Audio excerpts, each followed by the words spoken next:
If the sun stays behind these clouds, I might just make it through this intro without melting into a puddle.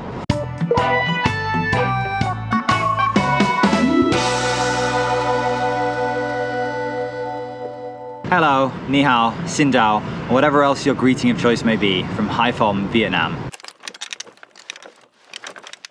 This video is part 3 of my Jack Daniels 5/10K training plan, journey, vlog, whatever you want to call it. And it comes at the end of phase 3. So I'll just start by giving a little recap. Basically, the training plan in Jack Daniels running formula sort of covers both 5 and 10K. It's a 24-week training plan that's split into 4 6-week phases, with each phase containing 2 3-week cycles. The first phase is a sort of base building phase with no real heavy workout focus. And what I did, which is what the book recommends, which is that if you're already in a fairly good place with your fitness, you can just skip phase 1 entirely. So I started with phase 2, which was focused on speed work, repetitions, with a view to developing power production and neuromuscular strength or something, which went okay, although it was sort of cut in half by a mild to moderate calf strain. Then phase 3, which I've just finished, cut out most of the repetitions and replaced them with intervals, focused on trying to improve VO2 max. We're talking about 1200 meter intervals for the most part, at least for the ones that were prescribed based on distance, but also with a bunch of workouts, so it's like 3 or 4 minutes on with set rest. The other key difference between phase 3 and phase 2, apart from replacing the repetition work with the slower, longer interval work, is that phase 3 had the 2 weekly hard workouts scheduled back to back.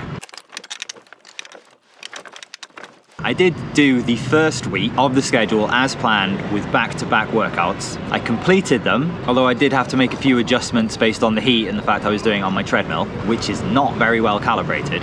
But I certainly got through an interval intensity workout that was structured time-wise along the same lines as the one in the plan, and then I got through a sort of similar threshold session the next day. That was really hard and left me feeling, honestly, a little bit nauseous, which is something that I haven't felt in a while after a workout, and perhaps didn't bode well for the phase ahead. Then on the second week, I did also try to do my workouts back to back, but yeah, I failed. So I've got a few issues with my training at the moment. One of them is the heat, which is unpredictable and horrible. And the other is my knees, which are also unpredictable and horrible. But for one reason or the other, I found myself either having to stop the interval session early and then coming back the next day to try and do it again. But then after like half an interval session and then an interval session the next day, going into a threshold session the day after that, my body really didn't feel ready for it. And so I would give myself like an extra day of rest, or I completed the interval session and I went out on the threshold session the next day, and again, either because of the heat or my knees, I had to call it quits early and then come back the next day to complete that. So while I have, for the most part, completed sessions that resemble, or at least have the same focus as the sessions on the training plan, I haven't really managed to do them back to back. And as I guess I've alluded to, I changed a bunch of the sessions so they weren't done exactly as scheduled. So the interval sessions in phase 3 are kind of split into 2 different ways of being scheduled. There are either distance-based intervals, which are generally 1200 meter intervals. And for someone like that, the time that they're running their 1200 meter intervals in might not be that different too. I decided it would probably be best if I just did all of the interval sessions according to the time-based sessions that were programmed in the training plan.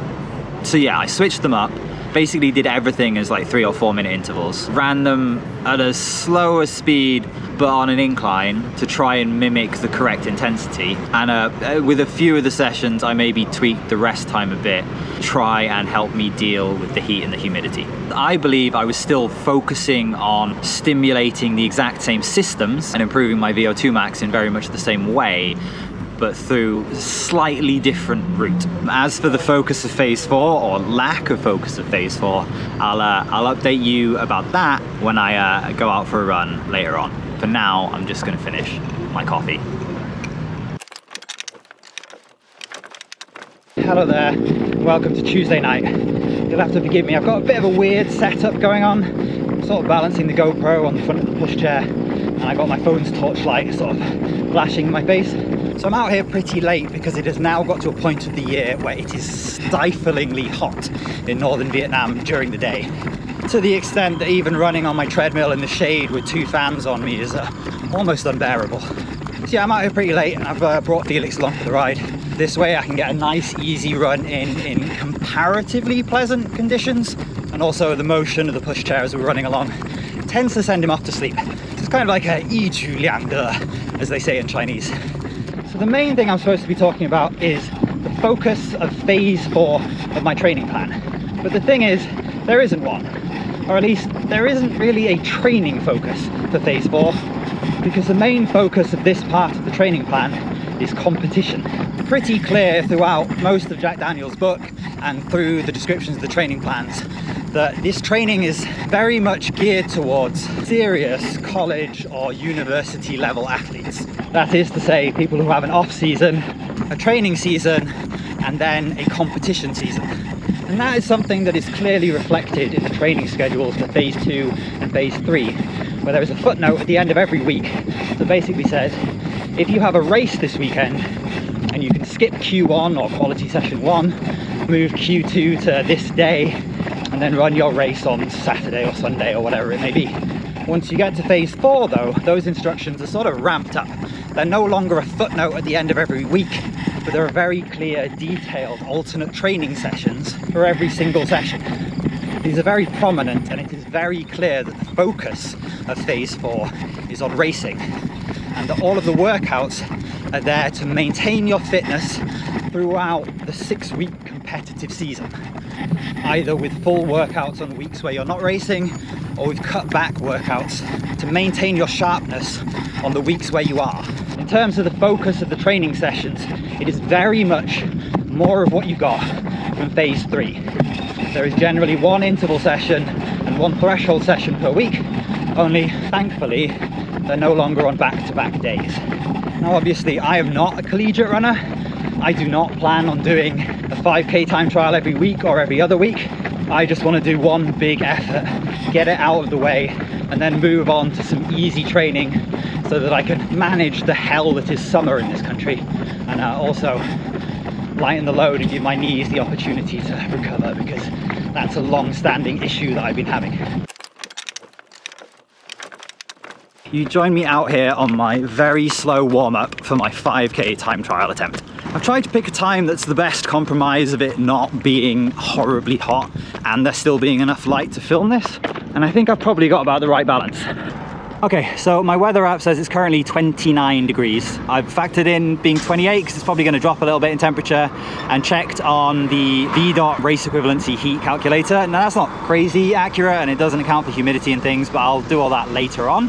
For now, it's just giving me a general rough sort of time I want to aim for, and let me just check it again.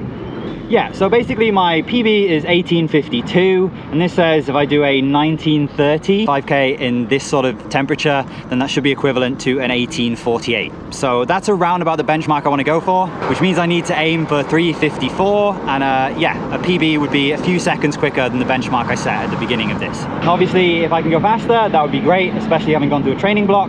But basically, that's just the pace I'm going to try and set off at for the first kilometer, and then see how I feel, and if I can maybe give it a little bit more as we go along. All right, nothing else to say. Time to get going. Guess I'll start about here. All right, 3, 2, 1, go.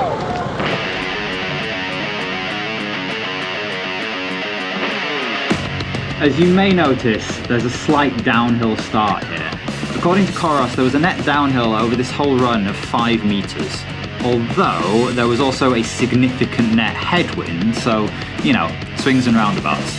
The other thing you might notice is my abysmal running form. This is the first time I've had the pleasure, in air quotes, of watching myself run from behind, and I'm really not enjoying it. On the plus side, it has since spurred me on to do something I should have done ages ago, which is sign up to my local gym and start doing some serious strength work.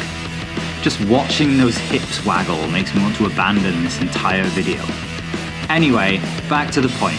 I mentioned a race equivalency calculator and the heat.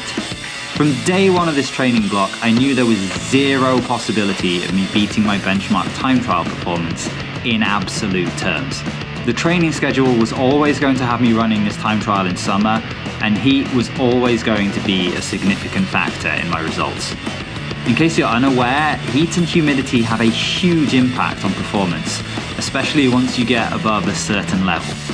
There are a number of formulae and calculators out there that attempt to take this into account and will provide you with an estimated performance time adjusted for the conditions.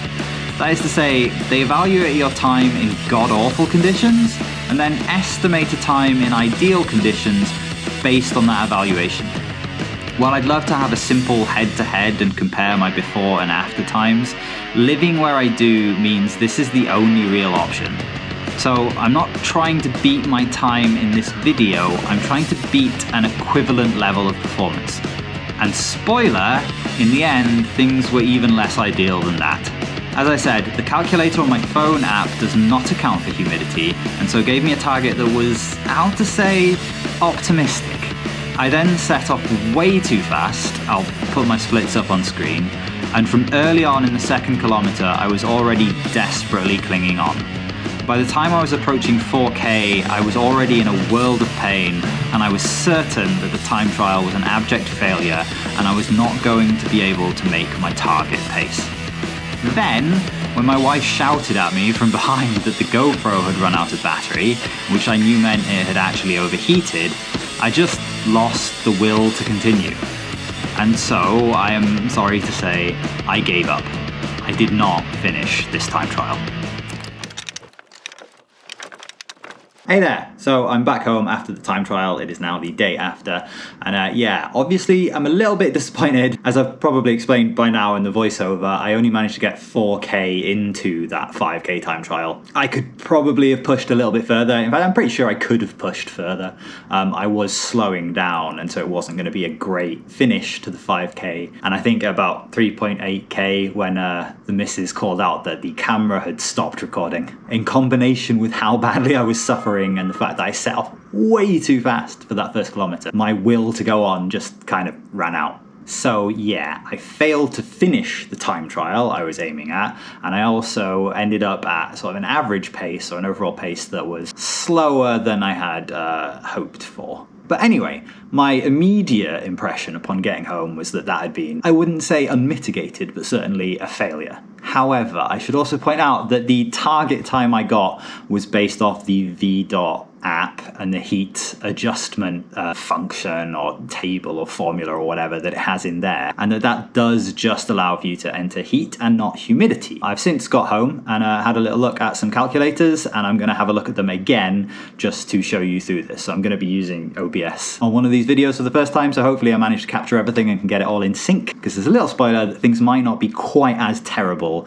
as I had first thought. Okay, so basically what I'm going to do is just type race equivalent calculator heat into Google, and then it gives you a bunch of results. Now there are different calculators with obviously slightly different formula because you get slightly different results, but I've just picked a few that I could get to work. The Runners Connect one does not work. Moving on, the VO2 V.1, like I say, doesn't actually have any way for you to input humidity, and humidity has a massive effect, which leads me down to the Luke Humphrey calculator, the Macmillan calculator, and this third one that I've never heard of before, to be perfectly honest, like Breno Mello endurance coaching calculator.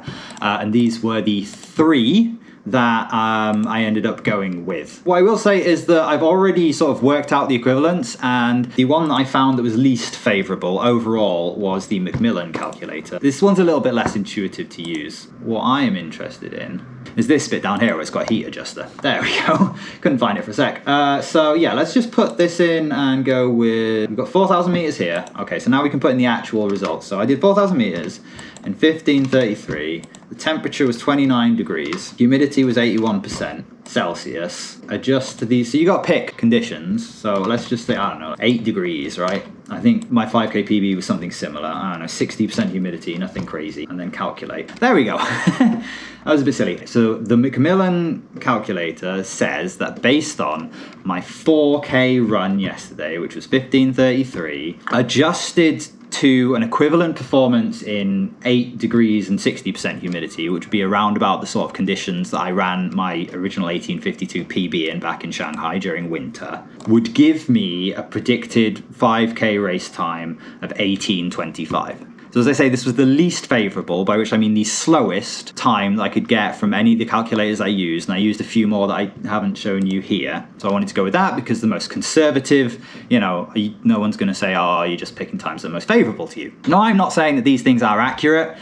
Heat affects different people in different ways, I presume, and different people have sort of different, I guess, drop-offs in pace to different distances, which is something that I've sort of touched on with the VDOT race predictions and how I don't trust them. But doing the best I can do, because I can't possibly run an ideal 5K in these conditions, I will have to wait at least 5 or 6 months before that becomes possible. And I don't want to end this video without a comparison. So yeah, with the best conditions I can get, I've got a time of 18:25, which is 27 seconds faster than my current 5K PB, and I think it was like 30 something seconds faster than the benchmark that I set at the beginning of this training block. So while sitting here using a heat and distance equivalent race performance calculator certainly isn't the ideal way to end this, it is the best way that we've got right now, and this is suggesting that I have got fitter throughout this training block.